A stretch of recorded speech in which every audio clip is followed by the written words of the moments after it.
അസ്സലാമു അലൈക്കും വറഹ്മത്തുള്ളാഹി വബറകാതുഹു.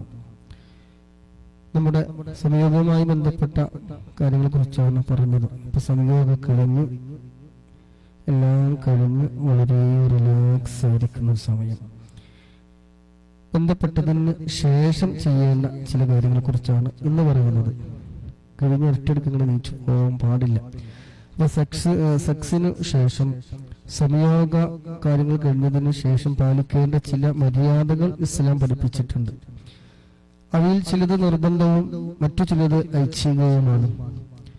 നമ്മുടെ ആരോഗ്യ സുരക്ഷയ്ക്ക് ആ മര്യാദകൾ ആവശ്യമെന്നതിൽ യാതൊരു തർക്കവുമില്ല. ഒന്നാമതായി വലതുഭാഗം ചെരിഞ്ഞു കിടക്കുക. ഇങ്ങനെ കിടക്കുന്ന പെണ്ണുങ്ങൾക്കുണ്ടാകുന്ന ഗുണങ്ങളും ഇതിൽ പറയാം. സംയോഗം കഴിഞ്ഞാൽ ഉടനെ നിൽക്കുകയോ ഇരിക്കുകയോ ചെയ്യുന്നത് ഗുണകരമല്ല. വലതുഭാഗം ചെരിഞ്ഞു കിടക്കുന്നതാണ് നല്ലത്. ഇമാം അബുൽ ഹസൻ അലിയുള്ള പറയുന്നതായിട്ട് കാണാം, സംയോഗാനന്തരം നീ നിൽക്കുകയോ ഇരിക്കുകയോ ചെയ്യരുത്, വലതുഭാഗത്തിന്മേൽ ചെരിഞ്ഞു കിടക്കണം. സംഭോഗം കഴിഞ്ഞാൽ ഉടനെ എഴുന്നേൽക്കരുത്, വലതുഭാഗം ചെരിഞ്ഞു കിടക്കണം.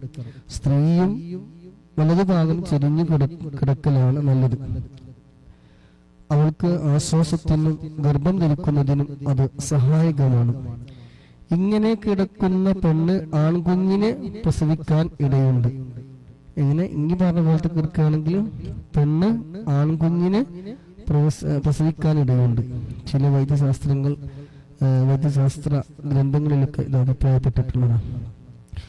സംയോഗാനന്തരം സ്ത്രീ വലതുഭാഗം ചെരിഞ്ഞു കിടന്നാൽ ജനിക്കുന്ന കുഞ്ഞ് ആണാകുമെന്നും ഇടതുഭാഗം ചെരിഞ്ഞു കിടന്നാൽ പെണ്ണാകുമെന്നും പരീക്ഷിച്ച് ബോധ്യപ്പെട്ടിരിക്കുന്നു എന്ന് മുൻകാല പണ്ഡിതന്മാർ പറഞ്ഞിട്ടുണ്ട്.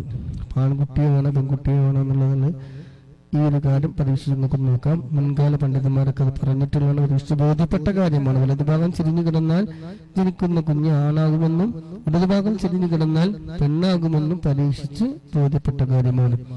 പിന്നെ രണ്ടാമത്തെ കാര്യം, സ്വകാര്യത ഉൾപ്പെടുത്തരുത്. മണിയറിൽ ഇണയുമായി പങ്കിട്ട നിമിഷങ്ങൾ പുറത്തു പറയുന്നത് വൻ കുറ്റമാണ്. ഹബീബായ റസൂലുള്ളാഹി സ്വല്ലല്ലാഹു അലൈഹി വസല്ലം തങ്ങൾ ഭാര്യയുമൊത്ത് മണിയറ പങ്കിട്ട കഥ പരസ്യപ്പെടുത്തുന്നവർ തമ്മാടികളിൽ പ്രമുഖരായിട്ടായിരിക്കും നാളെ പരലോകത്ത് അവർ പ്രത്യക്ഷപ്പെടുക. അസ്മാ ബീവി റളിയല്ലാഹു അൻഹ പറയാണ്, ഒരിക്കൽ പല സ്ത്രീ പുരുഷന്മാരുള്ള ഒരു സദസ്സിൽ ഹബീബായ മുത്തുനബി സ്വല്ലല്ലാഹു അലൈഹി വസല്ലം തങ്ങൾ ഇപ്രകാരം പറഞ്ഞു, ഒരാൾ തന്റെ ഭാര്യയുമായി നടന്ന ലൈംഗിക രഹസ്യങ്ങൾ മറ്റുള്ളവരോട് പറയുക. ഒരുവൾ തന്റെ ഭർത്താവുമായി നടന്ന ലൈംഗിക രഹസ്യങ്ങൾ മറ്റുള്ളവരോട് പറയുക. ഇത് കേട്ടപ്പോൾ എല്ലാവരും നിശബ്ദരായി.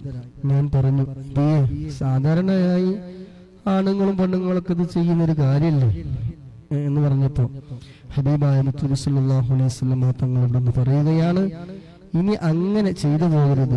ഇങ്ങനെ പറഞ്ഞു പോകരുത്, അല്ലാതെ ബന്ധപ്പെട്ടു പോകരുതെന്നല്ലേ, ഇങ്ങനെ ചെയ്ത് അത് പറഞ്ഞതുപോലെ ഇങ്ങനെ പറയരുത്. ഒരു ആൺ പിശാജ് പെൺ പിശാജിനെ കണ്ടുമുട്ടുകയും ആളുകൾ കാണുന്ന ആളുകളൊക്കെ കൂടി നിൽക്കുന്ന ആ സ്ഥലത്ത് അതായത് ആളുകൾ കാണുക ലൈംഗിക ബന്ധത്തിൽ ഏർപ്പെടുകയും ചെയ്യുന്നതിന് തുല്യമായ പ്രവൃത്തിയാണ് ഇങ്ങനെ ചെയ്താൽ എന്നാണ്. മൂന്നാമത്തത് മൂത്രമയക്കൽ, പലരും ചെയ്യാത്തൊരു കാര്യം. ശ്രദ്ധിക്കുക, ഇതിന്റെ വിഷയം മനസ്സിലാക്കണം. നബി സല്ലല്ലാഹു അലൈഹി വസല്ലം തങ്ങൾ പറയാണ്, നിങ്ങളിൽ ഒരാളും സംഭോഗത്തിൽ ബന്ധപ്പെട്ടതിന് ശേഷം കുളിക്കുന്നതിന് മുമ്പ് മൂത്രിക്കാതിരിക്കരുത്. മൂത്രിക്കാതിരുന്നാൽ ശുക്ലത്തിന്റെ ശകലങ്ങള് തങ്ങി നിന്ന് ചികിത്സ ലഭ്യമല്ലാത്ത രോഗങ്ങൾ വരാൻ കാരണമാണ്. അതായത് ചികിത്സ ലഭ്യമല്ലാത്ത രോഗങ്ങൾ വരാനിടയുണ്ട്. അതുപോലെ തന്നെ ബന്ധപ്പെട്ടതിന് ശേഷം മൂത്രത്തിൽ കല്ല് വരാതിരിക്കുന്നതിന് നല്ലതാണെന്ന് ഇമാം അലിയുള്ള വ്യക്തമാക്കിയിട്ടുണ്ട്. അതുപോലെ തന്നെ മുടി നഖം, പലവരും എടുത്ത് പാത്രത്തിലാണ് കേട്ടോളൂ.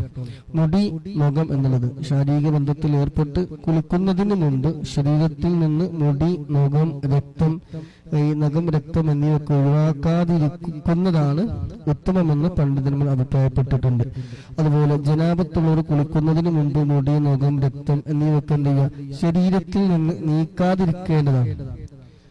അവ പരലോകത്ത് ജനാപത്തോടെ വരുമെന്നാണ് കാരണം. ജനാപത്തുള്ള സമയത്ത് ഇങ്ങനെ പിരിഞ്ഞു പോയ സാധനങ്ങളൊക്കെ എന്ത് ചെയ്യും, അതായത് മുഖം മൂടിയതൊക്കെ ഉണ്ടല്ലോ, ഇത് നാളെ പരലോകത്ത് ജനാപത്തോടു കൂടി വരുമെന്നതാണ് കാരണം. ഫതുഹുൽ മുഈൻ നോക്കിയാൽ കാണും. പിന്നെ അടുത്ത പറയാനുള്ള കുളിയുടെ കാലിൽ പലവരും അശ്രദ്ധരായിട്ടുള്ള, കാരണം ഒരുപാട് ചോദ്യങ്ങളും ഉത്തരങ്ങളും വരുമ്പോൾ നമുക്ക് തന്നെ അറിയാൻ പറ്റും ഒരു എപ്പിസോഡ് കഴിയുമ്പോൾ.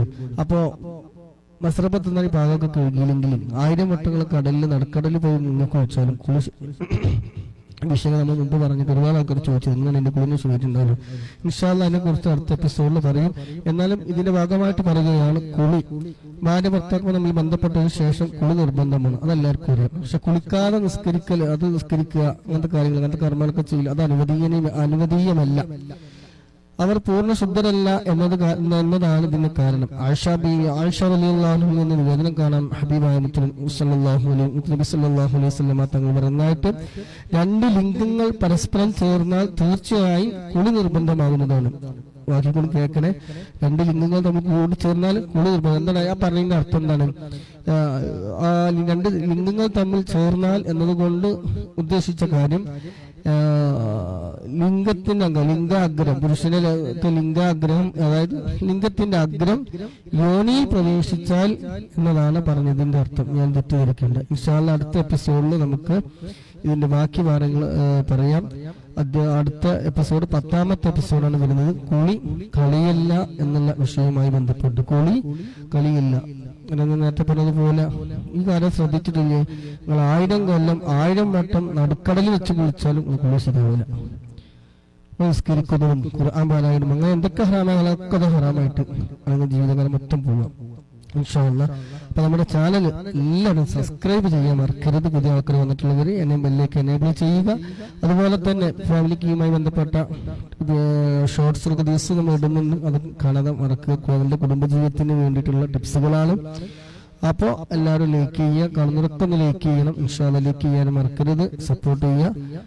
അല്ലാഹു സുബ്ഹാനഹു വ തആല സ്നേഹമുള്ള ഇമ്പമുള്ള കുടുംബജീവിതം നയിക്കാൻ നമുക്ക് എല്ലാവർക്കും തൗഫീഖ് നൽകട്ടെ. ആമീൻ ബിറഹ്മതിക യാ അർഹമർ റഹീമീൻ. ഇൻഷാ അല്ലാഹ്.